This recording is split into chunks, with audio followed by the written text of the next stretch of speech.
My name's Professor Brian Cox, and I'm on a journey to discover the most beautiful places that our planet has to offer.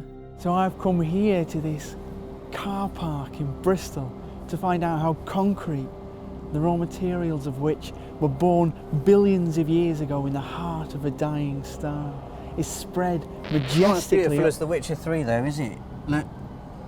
It looks like The Witcher 3's had a graphical Look, there's down. some entropy happening over there. Why don't you go and smile at it? Okay. Oh, Brian, as beautiful as all the car parks on planet Earth undoubtedly are, there's no denying that sometimes video games just do it better.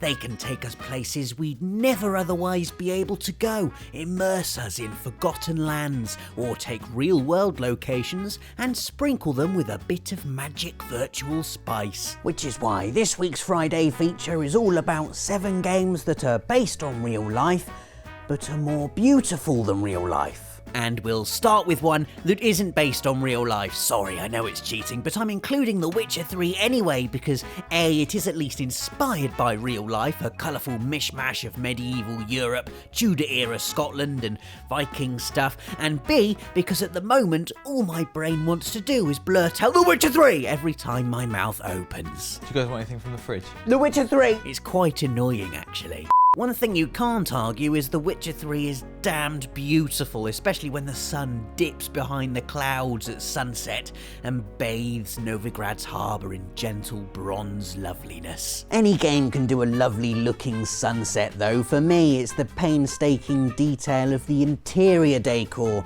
that really makes The Witcher 3 stand out. Look at the interior of Emperor Emir van Emmet Charles Dance's castle. It's really nice, and despite never being inside an old European castle from the 15th century, I can say with a fair degree of certainty it's probably just like an old European castle from the 15th century, just a little bit prettier and with potions.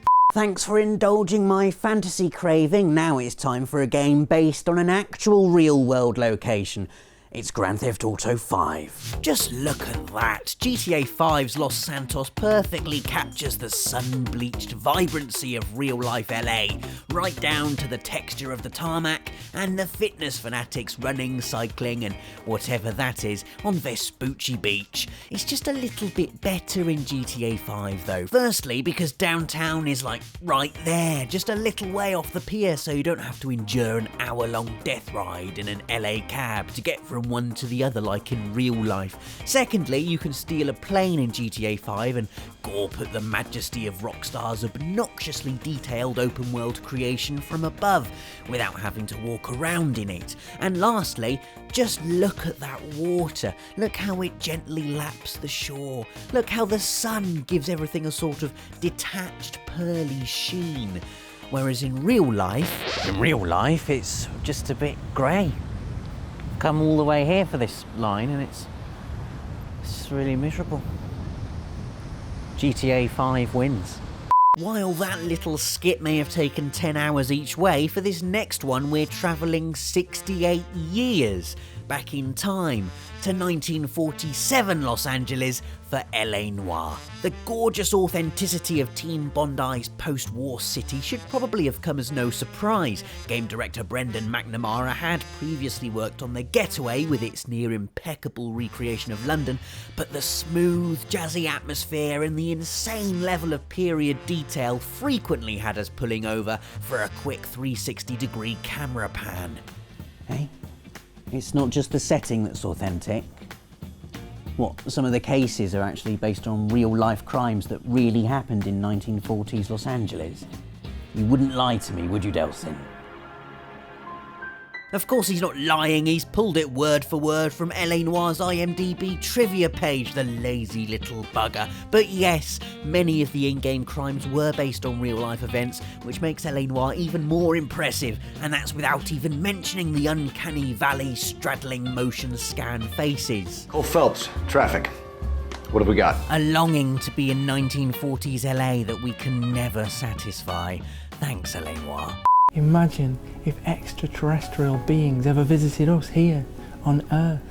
What would they look like? How would they behave? And, probably most importantly, How should we respond?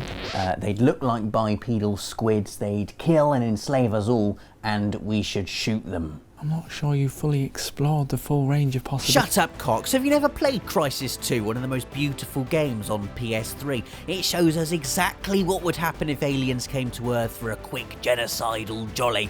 New York would be turned into a right mess, albeit a lovely looking one. Crysis 2's post-ET Big Apple is like apocalyptic shabby chic, as if someone's been sent in to give the place a little ruffle and make it look all edgy. Like the time Dave asked the barber for a cool, trendy bed hair look. Hello? So while everything's a gooped up end-of-world mess, there's an eerie beauty to Crysis 2's desolation that really sticks in your gut. And anyway, can you leap about like an invisible Kevlar kangaroo in real life New York? No. Crysis 2, 1. Real life, 0. When you're talking about real-world locations in video games, you can't not mention the Assassin's Creed series. Whether you're a fan or not, there's no denying the talented world builders over at Ubisoft Montreal have conjured up some breathtakingly authentic sandboxes for you to enjoy.